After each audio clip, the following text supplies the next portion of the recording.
talk about some of the opportunities and challenges going forward? Okay. Some of the things that you would like to see happen? Yeah. Challenges. So you're sitting in a room right now that was the band room. All of the cabinets over there are empty. All the instruments have been, and somebody's recording me, I'm sure, so don't put this in the paper because I'm probably going to say some things that I can get in trouble for. But all of these cabinets are empty. The instruments have been taken away. The only thing that we have left from the band program are the band uniforms, the marching band uniforms, which are in that closet, and some sheet music that's left. So we all know there's a strong connection between success in school and finding your passion, and music can be really significant also in math, developing math skills. Those of you that are in education know that. So I would love for there to be some kind of music here, but we don't have, everything has been cut.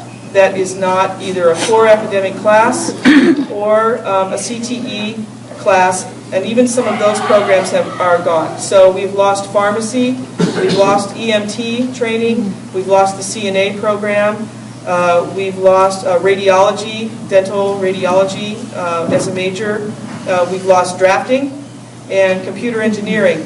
Last year those were cut. And they get cut because the district gives us a certain number of teachers, and we have to make do with those teachers. And we can't cut English teachers because you have to have that to graduate. And the CTE classes we need here because not only we think they're important, but they're also how kids get their elective credit. But we have pretty much been shaved down to the bare minimum.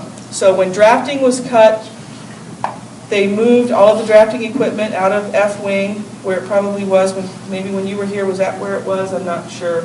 Upstairs in that back corner, I know I'm pointing the wrong way over there. It was upstairs. Yeah.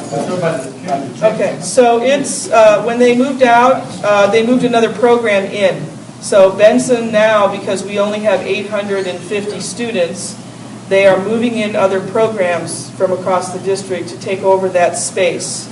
I call them renters or tenants. And so we have the DART program, we have a program called Reconnections, we have Alliance, which is an alternative high school, and some other things in our building, and they take our rooms. So they take our shops, they take classrooms that are no longer that we aren't using, and they convert them into other programs. There's a summer school teacher right here, and evening scholars, Kristen Westfall. Kristen and I work together in Newburgh. She's the vice principal for the Summer Scholars Program and the Evening Scholars Program. So that's a program those two programs have been at Benson for quite some time, and they don't impact us during our school day. They use our building when we're not using it.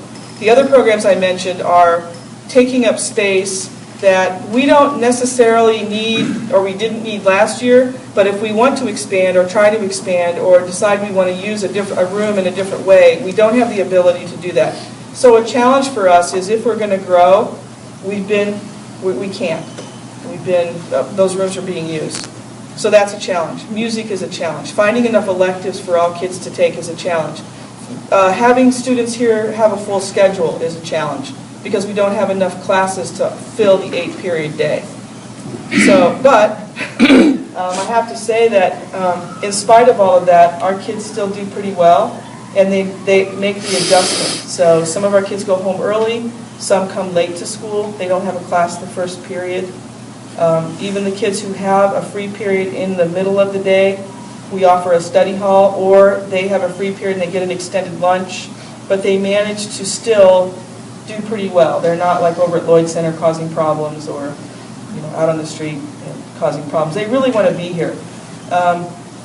For me, another kind of impactful event was the 8th grade enrollment night, where those students that were selected to come here, 85 families showed up. And it really, the atmosphere in the room was as if they had won the lottery. Very excited and happy, and they didn't care about, it's okay if I don't have a full schedule, so I'm glad I'm at Benson. And so there's still that feeling out there too. So we are trying to get drafting back, and this is the part that I don't want in the paper, but we're trying to get drafting back. We've allocated some rooms. We applied for a grant. We didn't get it.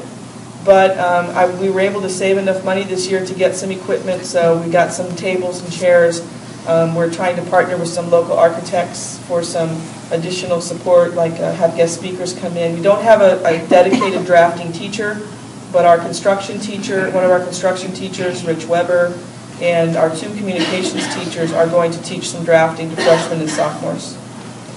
So we're going to try to grow that program back on the side slyly. And the Benson House was just finished this spring, and we had an open house a couple weeks ago. And we would like to have drafting back to have our students design the next house as well, after the next one we're going to build. So a challenge for us is always financing, getting money, getting equipment, updating the shop areas, making sure we can keep things up to industry standard.